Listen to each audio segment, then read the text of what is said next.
कृपया चैनल को सब्सक्राइब करें। धन्यवाद। राधे राधे। हरे कृष्णा। प्रिय मित्रों, आप सभी को पुण्य फलदायिनी पाप मोचनी एकादशी की हार्दिक शुभकामनाएं। चैत्र मास के कृष्ण पक्ष में आने वाली एकादशी को पाप मोचनी एकादशी के नाम से जाना जाता है। मित्रों, पाप मोचनी शब्द पाप और मोचनी दो शब्दों से मिलकर बना है। पाप का अर्थ है पाप या दुष्कर्म और मोचनी का अर्थ पाप कर्म से बचाने वाला होता है। अपने जीवन में हर मनुष्य जाने अनजाने में ही सही पर छोटे बड़े पाप जरूर करता है, जिसका प्रायश्चित व्यक्ति को समय रहते ही कर लेना चाहिए, नहीं तो नरक की यातना भुगतनी पड़ती है। मनुष्य के इन्हीं पापों का क्षण भर में ही नाश करने वाली एकादशी है पाप मोचनी एकादशी। तो चलिए मित्रों, प्रभु श्री लक्ष्मी नारायण जी के चरण कमलों का ध्यान करते हुए सुनते हैं पाप मोचनी एकादशी पर एकादशी माता या ग्यारस माता की कथा। प्राचीन समय की बात है। एक राज्य में एक महान राजा रहा करता था। राजा बहुत ही बुद्धिमान और बलशाली था। राजा सदैव अपनी प्रजा का बहुत अच्छे से ध्यान रखता था। प्रजा भी अपने राजा को बहुत पसंद करती थी। राजा की दो बेटियां थीं और राजा अपनी दोनों ही बेटियों से बहुत प्रेम करता था। राजा की छोटी बेटी देखने में बहुत सुंदर और आकर्षक थी, पर राजा की बड़ी बेटी छोटी बेटी के मुकाबले थोड़ा कम सुंदर थी। राजा की छोटी बेटी ग्यारस माता की पूजा किया करती थी, जिसके प्रभाव से सभी लोग राजा की छोटी बेटी से बहुत प्रेम करते थे और बहुत प्रशंसा किया करते थे। राजा भी अपनी छोटी बेटी को बड़ी बेटी से अधिक प्रेम करता था, जिस कारण राजा की बड़ी बेटी को अपनी छोटी बहन से बहुत नफरत होने लगी थी। राजा की दोनों बेटियां जब बड़ी हो गई, तब एक पड़ोसी राज्य में रहने वाला राजकुमार राजा की बड़ी बेटी के लिए रिश्ता लेकर आया। लेकिन जैसे ही उस राजकुमार की नजर राजा की छोटी बेटी पर पड़ी, तो वह राजकुमार राजा की छोटी बेटी पर मोहित हो गया और उससे पहली नजर में प्रेम कर बैठा। उस राजकुमार ने राजा की बड़ी बेटी के साथ विवाह करने से मना कर दिया और उसने राजा से कहा कि मैं आपकी छोटी बेटी से विवाह करना चाहता हूँ। जिसके बाद राजा की बड़ी बेटी यह देखकर अपनी छोटी बहन से बहुत क्रोधित हो गई और राजा की बड़ी बेटी ने अपनी छोटी बहन को अपना सबसे बड़ा दुश्मन मान लिया। राजा की बड़ी बेटी ने अपनी छोटी बहन से बदला लेने का निर्णय लिया, जिसके लिए उसने अपनी छोटी बहन को जान से मारने का योजना बनाई। राजा की बड़ी बेटी ने अपनी छोटी बहन को मारने के लिए सबसे पहले एक लड्डू में जहर मिलाकर अपनी छोटी बहन को दे दिया और उसको लड्डू खाने के लिए कहा, लेकिन लड्डू खाने के बाद भी छोटी बहन को कुछ नहीं हुआ। बड़ी बहन यह देखकर बहुत आश्चर्यचकित हो गई, लेकिन बड़ी बहन ने हार नहीं मानी और उसने जब रात में छोटी बहन अपने कमरे में सो रही थी, तब एक मटके में सांप को रखकर कमरे में छोड़ दिया। लेकिन सांप भी छोटी बहन का कुछ नहीं कर पाया। जिसके बाद बड़ी बहन ने अपनी छोटी बहन से कहा कि चलो हम लोग कुएं से पानी भरकर लाते हैं। जिसके लिए वह अपनी छोटी बहन को पानी भरने के बहाने से कुएं के पास ले गई और उसने अपनी छोटी बहन को कुएं में धक्का दे दिया। लेकिन छोटी बहन को तब भी कुछ नहीं हुआ, क्योंकि हर बार ग्यारस माता उसकी रक्षा कर रही थी। उधर बड़ी बहन अपने सारे प्रयासों के बाद भी असफल हो रही थी, जिससे वह बहुत क्रोधित होती जा रही थी। फिर उसने अपनी छोटी बहन के पास जाकर उससे खुद ही पूछा कि मेरी छोटी बहन, तुमको पता है भगवान ने सबकी मृत्यु एक निश्चित समय पर लिखी हुई है, पर बहन क्या तुमको पता है कि तुम्हारी मृत्यु कैसे होगी? क्या यह तुम जानती हो? तब छोटी बहन ने अपनी बड़ी बहन को बताया कि हाँ दीदी, मैं तो जानती हूँ मेरी मृत्यु कैसे होगी। छोटी बहन से यह सुनकर बड़ी बहन मन ही मन बहुत प्रसन्न होने लगी और उसने अपनी छोटी बहन से कहा कि बहन, मुझे तुम अपनी मृत्यु का राज तो बताओ। छोटी बहन के मन में कोई छल पाप नहीं था। उसने अपनी बड़ी बहन से कहा कि दीदी, मेरी मृत्यु, मेरे प्राण तो एक तोते में हैं। जो तोते के गले में एक हार है, उससे मेरी मृत्यु होगी। जब तक कोई भी व्यक्ति तोते को मारकर वहाँ हार अपने गले में पहन लेगा, मैं मूर्छित हो जाऊंगी, और जैसे ही उस हार को अपने गले से उतारेगा तो मैं वापस से जीवित हो जाऊंगी। अपनी छोटी बहन की मृत्यु का राज जानकर बड़ी बहन बहुत ही खुश हो गई और उसने अपनी छोटी बहन को मारने के लिए उसके पालतू तोते को ढूंढना शुरू कर दिया। छोटी बहन को इस बात का आभास हो गया था कि कोई उसकी जान लेना चाहता है, जिसके लिए वह अपने पिताजी के पास गई और उसने अपने पिताजी से कहा कि पिताजी, मेरी मृत्यु के बाद मुझे जलाइएगा मत, बल्कि आप मुझे अपनी पुरानी वाली हवेली में एक पलंग में लिटाकर छोड़ दीजिएगा। अपनी छोटी लड़की की यह बात सुनकर राजा बहुत आश्चर्यचकित हो गए।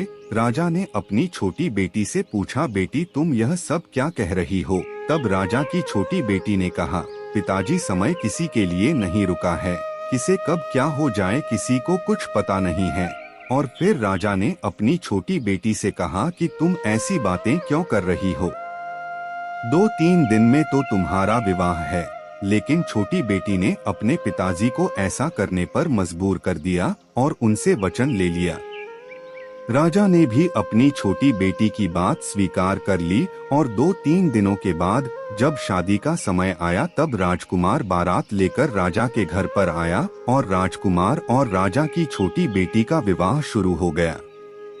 जैसे ही राजा की छोटी बेटी राजकुमार के साथ फेरे लेना शुरू करती है तो उसकी बड़ी बहन अपनी छोटी बहन के कमरे में जाकर उसके तोते को पकड़ लेती है और उसको जान से मार देती है और तोते की गले में जो था उसको अपने गले में धारण कर लेती है। जैसे ही बड़ी बहन उस हार को अपने गले में धारण करती है तो उधर छोटी बहन 3.5 ही फेरे ले पाती है और वहीं पर बेहोश होकर गिर जाती है।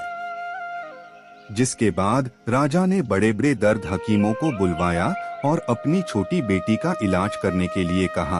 राजा की बात सुनकर वैद्य ने छोटी बेटी को जब जांच किया तो राजा को बताया कि आपकी छोटी बेटी ना तो जीवित है और न ही मरी हुई है। मैं ऐसा पहली बार देख रहा हूँ। राजा ने वैद्य और हकीम को यह बात बाहर बताने से मना कर दिया और उनको कहा कि अगर तुमने यह बात किसी को बाहर बताई तो हम तुम्हें फांसी दे देंगे। राजा ने अपनी छोटी बेटी को पुराने महल में जाकर एक पलंग पर लेटा दिया और वहां पर कुछ सैनिकों को तैनात कर दिया और वापस अपने महल पर आ गया। राजा की बड़ी बेटी अपने पिताजी के पास आई और कहने लगी कि पिताजी, अगर यह शादी संपन्न नहीं हुई तो आपकी इज्जत का क्या होगा? आप कहें तो मैं आपकी इज्जत बचाने के लिए राजकुमार से शादी करने के लिए तैयार हूँ। जिसके बाद राजा ने अपनी बड़ी बेटी की बात मान ली और राजा ने बड़ी बेटी को छोटी बेटी के कपड़े पहनाकर मंडप पर भेज दिया। लेकिन राजकुमार यह जान गया कि यह राजा की छोटी बेटी नहीं है बल्कि यह राजा की बड़ी बेटी है। लेकिन जब राजकुमार ने शादी करने से मना किया तो सभी लोगों ने राजकुमार को विवश करके राजा की बड़ी बेटी से बचे हुए फेरों को संपन्न करा दिया और विवाह करवा दिया। जिसके बाद राजकुमार राजा की बड़ी बेटी को अपने महल ले गया। राजकुमार राजा की बड़ी बेटी से ना तो बात करता था, ना ही उसको पसंद करता था और न ही उसके आसपास भटकता था। अब राजकुमार ने यह फैसला लिया था कि वह अपनी प्रेमिका को ढूंढ कर रहेगा और यह जानकर रहेगा कि उसके साथ हुआ क्या है। एक दिन राजकुमार अपने घोड़े पर सवार होकर राजा के पुराने महल के पास पहुंच गया, जहां पर उसने कुछ सैनिकों को देखा। महल के पास पहुंचकर राजकुमार ने जब महल को ध्यान से देखा तो वह समझ गया कि यह तो हमारे ससुर जी का ही महल है। तब राजकुमार ने सैनिकों से पूछा, तुम लोग यहाँ क्या कर रहे हो और इस महल के अंदर उस पलंग में कौन लेटा हुआ है? जिसके बाद सैनिकों ने बताया कि यहाँ पर राजा की छोटी बेटी बहुत समय से सोई हुई है। यह सब सुनकर राजकुमार बहुत प्रसन्न हो गया और वह तुरंत अपनी प्रेमिका के पास पहुंच गया और उसकी सेवा करने लगा। जैसे ही रात हुई तो राजा की छोटी बेटी उठकर खड़ी हो गई। राजकुमार यह देखकर बहुत खुश हो गया। उसने अपनी प्रेमिका से पूछा कि तुम यहाँ क्या कर रही हो? तुम मेरे साथ मेरे घर चलो। राजा की छोटी बेटी ने राजकुमार को सारी बातें बता दें कि मेरी जान एक तोते में बसी थी और मैंने यह बात सिर्फ अपनी बड़ी बहन को बताई थी और मुझे पता है कि उसने ही मुझे मारने का प्रयास किया है। उसके पास एक हार है जिसको वह सुबह पहन लेती है और रात को उतार देती है। जब तक वह हार को पहन कर रहती है तब तक मैं मूर्छित रहती हूँ और जैसे ही वह इस हार को उतार देती है तो मैं जीवित हो जाती हूँ। वो कहती है जब तक मेरी बड़ी बहन के पास वह हार है तब तक मैं ऐसे ही जीवित और मूर्छित होती रहूंगी। अगर मेरी बड़ी बहन के पास जो हार है वह मेरे हाथ में लग जाए तो मैं हमेशा के लिए जीवित हो जाऊंगी। राजकुमार ने यह बात सुनकर राजा की छोटी बेटी के पास रहने का निर्णय ले लिया और उसने अपने बचे हुए सारे फेरे उस पलंग में लेटी राजा की छोटी बेटी के साथ ले लिए और अपना विवाह पूर्ण कर लिया और वहीं पर ही रहने लगा। देखते ही देखते कुछ समय में राजा की छोटी बेटी और राजकुमार की पत्नी पेट से हो गई। एक दिन राजकुमार को किसी काम से बाहर जाना पड़ा। तब छोटी बहन के पेट में बहुत तेज दर्द होने लगा।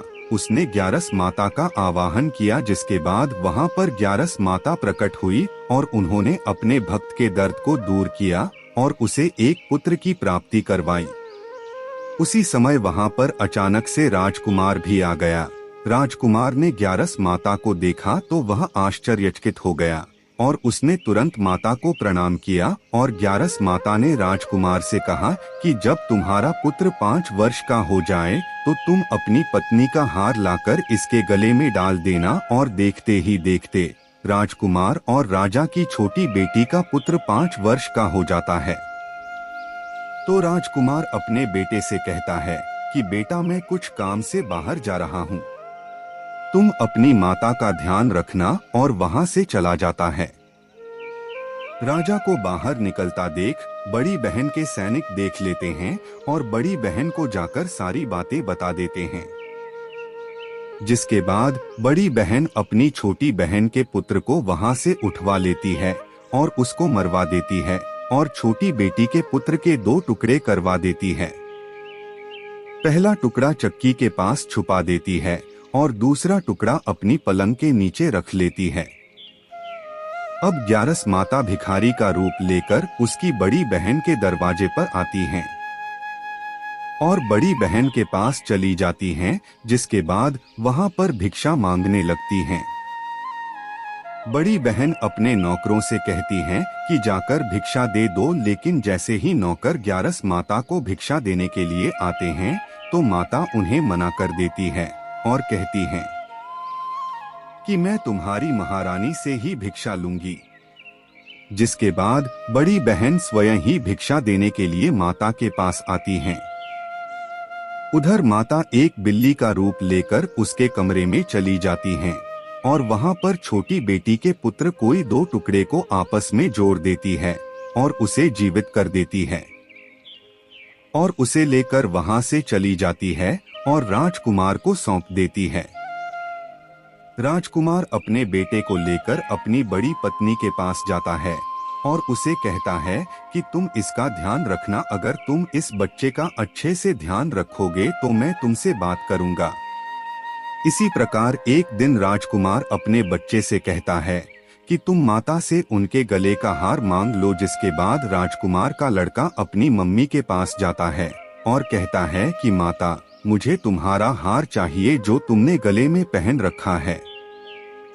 यह सुनकर पहले तो बड़ी बहन बहुत क्रोधित होती है, पर उसको यह याद आता है कि राजकुमार ने कहा था कि अगर मैं इस बच्चे का ध्यान अच्छे से रखूंगी तो वह मुझसे बात करेंगे, जिसके कारण वह हार को उस बच्चे को दे देती है। वह बच्चा तुरंत ही उस हार को ले जाकर अपने पिताजी को दे देता है।